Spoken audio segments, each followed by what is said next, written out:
Hello everyone म चाहिँ आज बिहानै उठेर है गाउँ जानु लाग्यो त्यही भएर भिडियो दिइरहेको छु कस्तो हुन्छ के हुन्छ हेरिदिनु होला है म चाहिँ यहाँनिर गाडी कुदिरहेको मेरो है कतिखेर आउँछ थाहा छैन र मैले यो भ्लग पनि बनाउँदिनँ आई मिन अपलोड गर्छु गर्दिनँ थाहा छैन भिडियो चाहिँ लिइरहेको छु है अनि अहिले चाहिँ ठ्याक्क कति बज्यो भन्दाखेरि 4 बजिरहेछ है म चाहिँ गाडी वेट गरिरहेको छु कतिखेर आउँछ खै थाहा पनि छैन अब ट्राभल चाहिँ हामीले अलमोस्ट 10 आवर्स जति गर्नुपर्छ होला सायद किनभने माइक्रोले चाहिँ अलिक छिटो नै लान्छ नि त पूर्वतिर त्यही भएर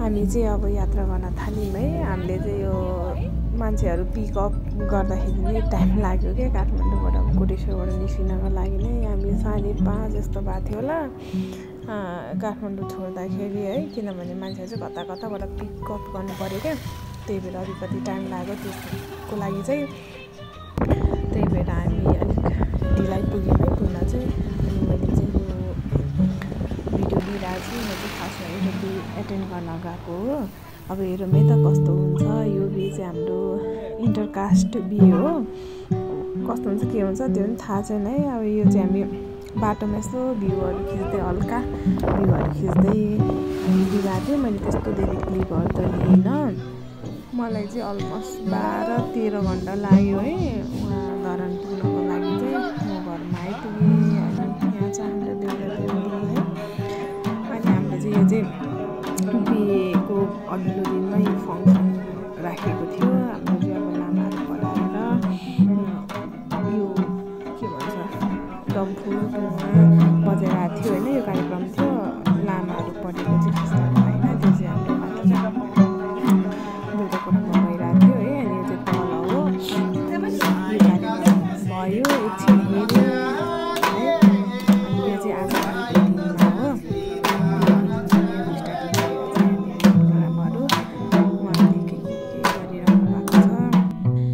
अब जनताको लागि रेडी हुन लाग्छ नि त त्यही भएर यहाँ चाहिँ अब पहिलासम्म बेहुलाको मम्मीबाट स्टार्ट भयो है अनि त्यसपछि बेहुलाको बहिनीले यो खादा माला लाएर बेहुला निकाल्न लागेको छ बेहुला चाहिँ हाम्रो जनता चाहिँ त्यति टाढा छैन जम्मा 5-10 मिनट भनौँ न त्यतिको डिस्टेन्समा हो बेहुला चाहिँ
हामी चाहिँ अब बेहुलीको घर आइपुग्यौँ है। पहिला हामी चाहिँ सकुन लिएर आएको थियौँ अनि त्यसपछि बेहुलीको बहिनी भइहाल्यो अनि मैले चाहिँ हाम्रो बुहारी नानीलाई चाहिँ फर्स्ट टाइम रियलमा चाहिँ उसको फोटो पहिलाबाट तर बुहारी यति राम्रो थियो यति राम्रो है कस्तो राम्रो देखाएको थियो क्या उसलाई। यो चाहिँ हामीले अब बेहुलीको घरबाट ज्याक लिएर आउने बेलामा हो। त्यस्तो प्रोग्राम चाहिँ खासै केही भएन, यो खास नभए इन्टरकास्ट भएर पनि होला, यता उताको कल्चर जुलेर पनि होला कि अब खै के भन्ने उनीहरूको सिस्टमै त्यस्तो रहेछ। अनि हामीले चाहिँ बेहुली लिएर फर्क्यौँ।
क्लिप चाहिँ छोटो छोटो छ कामले यताउता कता कता भाग्दा क्लिपहरू चाहिँ राम्रो सबै फुल चाहिँ लिन पाएन है।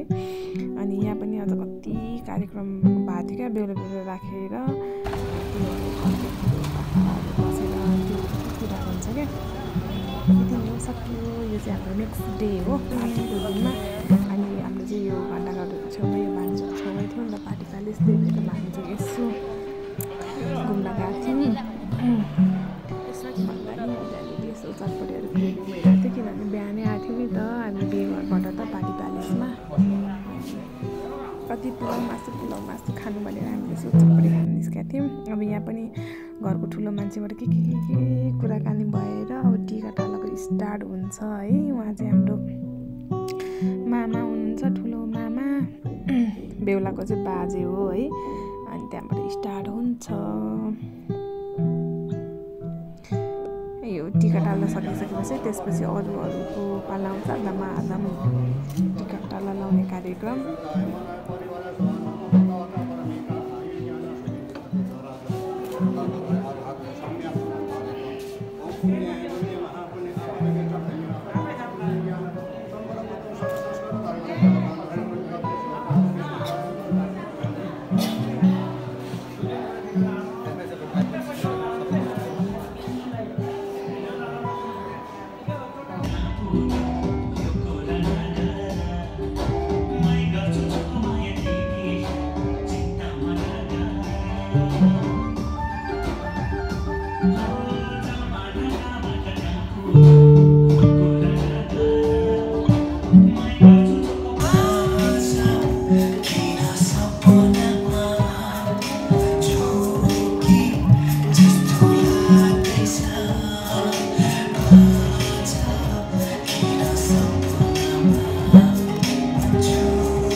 सहयोगमा झिक्न खेलेको एक दिनसम्म खेलेर साथ दिनुभएकोमा धेरै धेरै धन्यवाद।